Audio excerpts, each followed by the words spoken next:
അസ്സലാമലൈക്കും dear friends. ഇന്നത്തെ നമ്മുടെ സ്പെഷ്യൽ നിങ്ങൾ ആരും ഇതുവരെയും ട്രൈ ചെയ്ത് നോക്കിയിട്ടില്ലാത്ത ഒരു അടിപൊളി വെറൈറ്റി റെസിപ്പിയാണ്. നമ്മുടെ ഈ വീഡിയോ കണ്ടുകൊണ്ടിരിക്കുന്ന സമയത്ത് നിങ്ങൾക്ക് ഇഷ്ടപ്പെടുകയാണെങ്കിൽ ഒന്ന് ലൈക്ക് ചെയ്തേക്കണേ. അതുപോലെ തന്നെ നമ്മുടെ ഈ ചാനൽ ആദ്യമായിട്ട് കാണുന്നവരും ഇതുവരെയും സബ്സ്ക്രൈബ് ചെയ്യാത്തവരും പ്ലീസ് ഒന്ന് സബ്സ്ക്രൈബ് ചെയ്തേക്കണേ. ഞാനിടുന്ന വീഡിയോസ് ഉടനടി കിട്ടുന്നതിനായി സബ്സ്ക്രൈബ് ബട്ടന്റെ തൊട്ടടുത്ത് കാണുന്ന ബെല്ലൈക്കൺ കൂടി ക്ലിക്ക് ചെയ്തിട്ട് ഓൾ എന്ന ഓപ്ഷൻ എനേബിൾ ചെയ്യാനും മറക്കല്ലേ. അപ്പൊ ഇന്നത്തെ റെസിപ്പി എന്ന് പറയുന്നത് വെളുത്തുള്ളിയും മുട്ടയും വെച്ചിട്ടുള്ളതാണ്. അപ്പൊ അതിന് വേണ്ടിയിട്ട് മുട്ടയും എടുത്തിട്ടുണ്ട്, അതുപോലെ തന്നെ വെളുത്തുള്ളി അലുകളും എടുത്തിട്ടുണ്ട്. ആദ്യം തന്നെ ഇതിനായിട്ട് ഒരു ബൗളിലേക്ക് 3 കോഴിമുട്ട പൊട്ടിച്ചത് ഒഴിച്ചു കൊടുക്കാം. ഇതിലേക്ക് ആവശ്യത്തിനുള്ള ഉപ്പ് ചേർത്ത് കൊടുക്കാം. ഞാനിപ്പോ ഒരു 3 നുള്ളുപ്പ്, ഒരു 1/4 ടീസ്പൂൺ ഉപ്പാണ് ചേർത്ത് കൊടുക്കുന്നത്. അതുപോലെ തന്നെ ഒരു 1/4 ടീസ്പൂൺ കുരുമുളക് പൊടിയും കൂടി ചേർത്ത് ഒന്ന് മിക്സ് ചെയ്യാം. അപ്പൊ നിങ്ങൾക്ക് എത്രയാണോ മുട്ട വേണ്ടത് അതിനനുസരിച്ച് മുട്ടയുടെ അളവ് കൂട്ടാവുന്നതാണ്. അപ്പം മുട്ട അടിച്ച് പതപ്പിക്കേണ്ട ആവശ്യമൊന്നുമില്ല, ജസ്റ്റ് എല്ലാം കൂടിയിട്ട് ഒന്ന് മിക്സ് ആക്കി എടുത്താൽ മതി. ഇപ്പൊ മുട്ടയെല്ലാം ഒന്ന് മിക്സ് ആക്കി എടുത്തിട്ടുണ്ട്. അടിച്ച് പതപ്പിക്കേണ്ട ആവശ്യമൊന്നുമില്ല, ജസ്റ്റ് ഇതുപോലെ ഒന്ന് സ്പൂൺ വെച്ചിട്ടോ വിസ്ക് വെച്ചിട്ടോ ഒന്ന് മിക്സ് ചെയ്തെടുത്താൽ മതി. ഇതിവിടെ ഇരിക്കട്ടെ. ഇനി ചൂടായി കിടക്കുന്ന ഒരു പാനിലേക്ക് 1 ടേബിൾ സ്പൂൺ ബട്ടർ ഇട്ട് കൊടുക്കാം. അപ്പൊ ഞാനിപ്പോ എടുത്തിട്ടുള്ളത് ഉപ്പില്ലാത്ത ബട്ടറാണ്.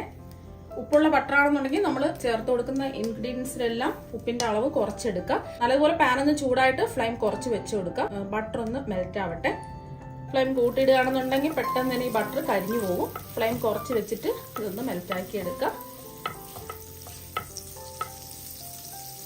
ഇത് ബട്ടർ ചെയ്തിട്ട് എടുക്കുമ്പോഴാണ് നല്ലൊരു ടേസ്റ്റ് ഉണ്ടാവുന്നത്. നിങ്ങൾക്ക് വേണമെന്നുണ്ടെങ്കിൽ ബട്ടർ ഇല്ലാന്നുണ്ടെങ്കിൽ ഏതെങ്കിലും എണ്ണ എടുത്താലും മതിയാവും. ബട്ടറൊക്കെ മെൽറ്റ് ആയിട്ടുണ്ട്.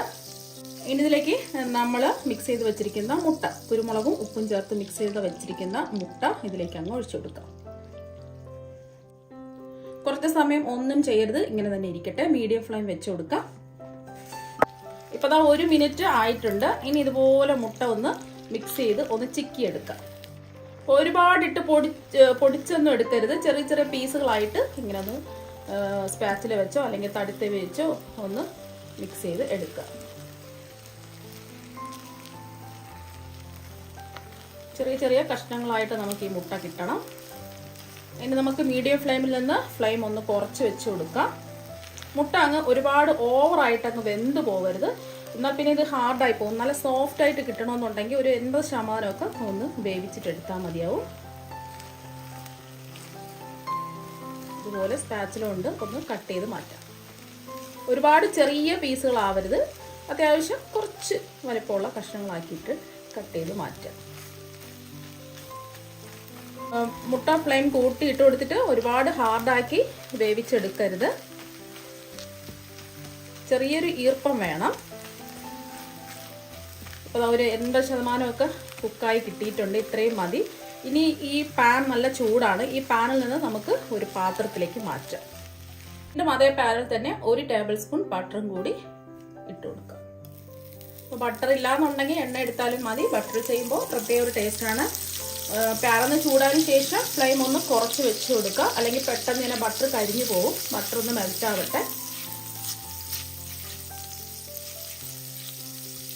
അപ്പോൾ ബട്ടറൊക്കെ ഒന്ന് മെൽറ്റ് ആയിട്ടുണ്ട്. ഇനി ഇതിലേക്ക് നമ്മൾ ചേർത്ത് കൊടുക്കുന്നത് വെളുത്തുള്ളി അല്ലികളാണ്. ഞാനിപ്പോൾ വലിയ വെളുത്തുള്ളി ഒരു 6 എണ്ണം ചെറുതായിട്ട് കട്ട് ചെയ്താണ് എടുത്തിട്ടുള്ളത്. തീരെ പൊടി ചെറിയ വെളുത്തുള്ളി അല്ലികളാണെന്നുണ്ടെങ്കിൽ 12 എണ്ണമൊക്കെ എടുക്കുക. ഇനി വെളുത്തുള്ളിയുടെ ആ ഒരു പച്ചമണം മാറി കിട്ടുന്നവരെ ഒന്ന് ഇളക്കി കൊടുക്കാം. ഇതിൽ വെളുത്തുള്ളിയാണ് കുറച്ചും കൂടെ ടേസ്റ്റ് മുന്നിട്ട് നിൽക്കുന്നത്.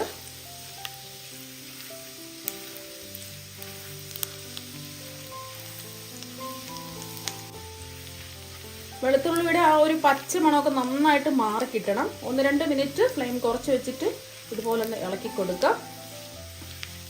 അങ്ങ് വെളുത്തുള്ളി അങ്ങ് മുരിഞ്ഞ് ഒരു ബ്രൗൺ കളർ ആവേണ്ട ആവശ്യമൊന്നുമില്ല. അപ്പോൾ വെളുത്തുള്ളിയുടെ ആ ഒരു പച്ചമണമൊക്കെ മാറിയിട്ടുണ്ട്. 1 മിനിറ്റ് ആയിട്ടുണ്ട്. ഇപ്പോൾ നല്ലൊരു മണമാണ്, വെളുത്തുള്ളിയും ബട്ടറിൻ്റെയൊക്കെ നല്ലൊരു മണമാണ് കിച്ചൺ മുഴുവനും. ഇനി ഇതിലേക്ക് നമ്മൾ ചേർത്ത് കൊടുക്കുന്നത് കോൺഫ്ലോർ ആണ്. 1 ടീസ്പൂണാണ് ചേർത്ത് കൊടുക്കുന്നത്. അപ്പോൾ കോൺഫ്ലോർ ഉണ്ടെങ്കിൽ കോൺഫ്ലോർ തന്നെ ചേർത്ത് കൊടുക്കുക, അല്ലാന്നുണ്ടെങ്കിൽ 1 ടീസ്പൂൺ മൈദ മാവ് ചേർത്ത് കൊടുത്താലും മതി. ഇനി കട്ടകളൊന്നും ഇല്ലാന്ന് മിക്സ് ചെയ്തെടുക്കുക. ഈ കോൺഫ്ലോറിൻ്റെ ആ ഒരു പച്ചമണമൊക്കെ മാറിക്കിട്ടണം. ഇനി ഇതിലേക്ക് നമുക്ക് ഒരു 1/4 ടീസ്പൂൺ കുരുമുളക് പൊടിയും കൂടി ചേർത്ത് കൊടുക്കുക. അപ്പോൾ നമ്മൾ മുട്ടയിൽ കുരുമുളക് പൊടി ചേർത്ത് കൊടുത്തിട്ടുണ്ട്. ഇപ്പോൾ ഇതിലും ഒരു 1/4 ടീസ്പൂൺ കുരുമുളക് പൊടി ചേർത്ത് കൊടുത്തു. നന്നായിട്ടൊന്ന് മിക്സ് ചെയ്തെടുക്കാം. ഇപ്പോൾ ഒരു 30 സെക്കൻഡ് ആയപ്പോൾ ആ പൊടിയുടെയൊക്കെ ഒരു പച്ചമണം ഇതാവുന്ന മാറി കിട്ടിയിട്ടുണ്ട്. ഇനി ഇതിലേക്ക് നമ്മൾ ചേർത്ത് കൊടുക്കുന്നത് 1/2 കപ്പ് നല്ല തിളപ്പിച്ച് ആറിയ പാലാണ്. തിളപ്പിച്ചിട്ടെടുക്കുക. ചിലപ്പോൾ നമ്മൾ വെളുത്തുള്ളിയൊക്കെ ചേർത്ത് കൊടുക്കുകയാണെന്നുണ്ടെങ്കിൽ നമ്മൾ പച്ചപ്പാലൊക്കെ ചേർത്ത് കൊടുത്താൽ പെട്ടെന്ന് പിരിഞ്ഞു പോകാൻ സാധ്യതയുണ്ട്. അപ്പോൾ തിളപ്പിച്ചാറിയ പാൽ വേണം എടുക്കാനായിട്ട്. ഫ്ലെയിം കുറച്ച് തന്നെ വെക്കുക. പാലും കൂടെ ചേർത്ത് കൊടുത്തു കഴിഞ്ഞിട്ട് പെട്ടെന്ന് തന്നെ അത് കുറുകി കിട്ടിയിട്ടുണ്ട്. കുറച്ചും കൂടെ ഒന്ന് ഇളക്കി കൊടുക്കുക. പാല് വേണ്ടാന്നുണ്ടെങ്കിൽ പച്ചവെള്ളം ചേർത്ത് കൊടുത്താലും മതി. പാലും കൂടെ ചേർത്ത് കൊടുക്കുമ്പോൾ ചിലർക്ക് പാൽ ഇഷ്ടം ഉണ്ടാവില്ല, മുട്ടയും പാലും ഒക്കെ ചേർത്ത് കൊടുക്കുന്നത് ഇഷ്ടം ഉണ്ടാവില്ല. അങ്ങനെയുള്ളവർക്ക് സാധാരണ പച്ചവെള്ളം 1/2 കപ്പ് ചേർത്ത് കൊടുത്താൽ മതിയാവും.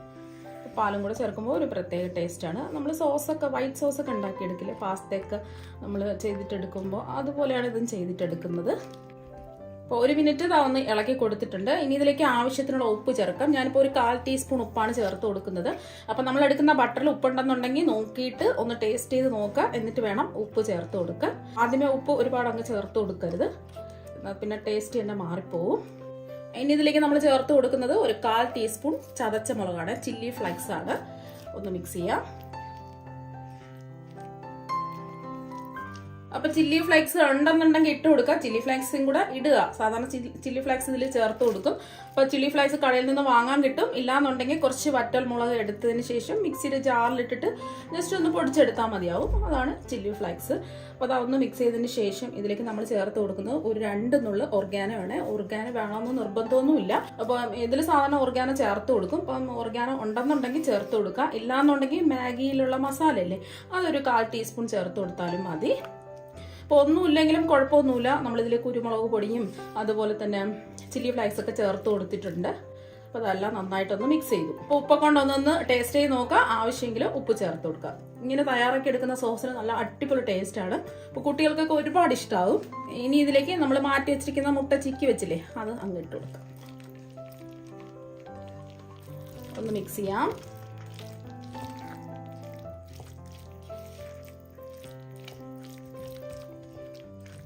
ഇനി ഇതിലേക്ക് നമ്മൾ ചേർത്ത് കൊടുക്കുന്നത് കുറച്ച് മല്ലിയിലയാണ്.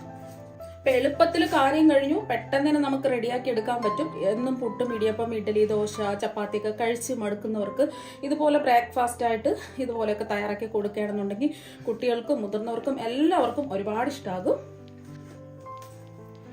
അപ്പം ഞാൻ ലാസ്റ്റിൽ കുറച്ച് മല്ലിയില ഇട്ട് കൊടുത്തു. എന്നിട്ട് ഒന്നുകൂടി ഒന്ന് മിക്സ് ചെയ്യാം. മല്ലിയില ഉണ്ടെങ്കിൽ ചേർത്ത് കൊടുക്കുക. ഇപ്പോൾ അതെല്ലാം ഒന്ന് മിക്സ് ചെയ്തെടുത്തിട്ടുണ്ട്. ഒരുപാട് മിക്സ് ആക്കി അങ്ങ് പൊടിച്ചെടുക്കരുത്. ചെറിയ ഒരു രീതിയിൽ ഇതുപോലെ ഒന്ന് മിക്സ് ആക്കി എടുക്കുക. ഇപ്പോൾ ഇവിടെ ഇത് റെഡി ആയിട്ടുണ്ട്. അപ്പം നമ്മുടെ ബട്ടർ ഗാർലിക് എഗ് ഇവിടെ റെഡി ആയിട്ടുണ്ട്. ഇനി ഒരു പാത്രത്തിലേക്ക് സെർവ് ചെയ്യാം. ആ ചൂടോടുകൂടി തന്നെ കഴിക്കുക. നമ്മൾ പാസ്തയൊക്കെ കഴിക്കില്ലേ, ആ ഒരു ടേസ്റ്റാണ് ഇതിനുണ്ടാവുന്നത്. കാണാൻ ഒരു ഭംഗിക്ക് വേണ്ടിയിട്ട് ഞാൻ കുറച്ച് മല്ലിയില വിതറി കൊടുത്തിട്ടുണ്ട്. കുറച്ച് വിതറി കൊടുത്താൽ മതി. നമ്മൾ നേരത്തെ മല്ലിയില ഇട്ട് കൊടുത്തിട്ടുണ്ടായിരുന്നു. അപ്പോൾ കാണാൻ ഒരു ഭംഗിക്ക് വേണ്ടിയിട്ടാണ് ഇട്ട് കൊടുത്തിട്ടുള്ളത്. അപ്പോൾ നല്ല ടേസ്റ്റാണ് കഴിക്കാൻ വേണ്ടിയിട്ട്. കുട്ടികൾക്കും മുതിർന്നവർക്കും എല്ലാവർക്കും ഒരുപാട് ഇഷ്ടമാകും. അപ്പോൾ ഇത് ബ്രേക്ക്ഫാസ്റ്റ് ആയിട്ടും ഡിന്നറായിട്ടും നമുക്ക് വെറുതെ കഴിക്കാവുന്നതാണ്. അല്ലാന്നുണ്ടെങ്കിൽ ബ്രെഡ് ടോസ്റ്റ് ചെയ്തിട്ട് അതിൻ്റെ കൂടെയും കഴിക്കാവുന്നതാണ്. അപ്പോൾ നല്ല അടിപൊളി ടേസ്റ്റാണ്. അപ്പൊ നമ്മുടെ ബട്ടർ ഗാർലിക് എഗ് ഇവിടെ റെഡി ആയിട്ടുണ്ട്. അപ്പൊ നിങ്ങൾ എല്ലാവരും ഒരു പ്രാവശ്യം ഇതുപോലെ ഒന്ന് ട്രൈ ചെയ്ത് നോക്കുക. തീർച്ചയായും നിങ്ങൾക്ക് എല്ലാവർക്കും ഒരുപാട് ഇഷ്ടമാകും. അപ്പൊ നമുക്ക് മറ്റൊരു വെറൈറ്റി വീഡിയോ ആയിട്ട് വീണ്ടും കാണാം. താങ്ക്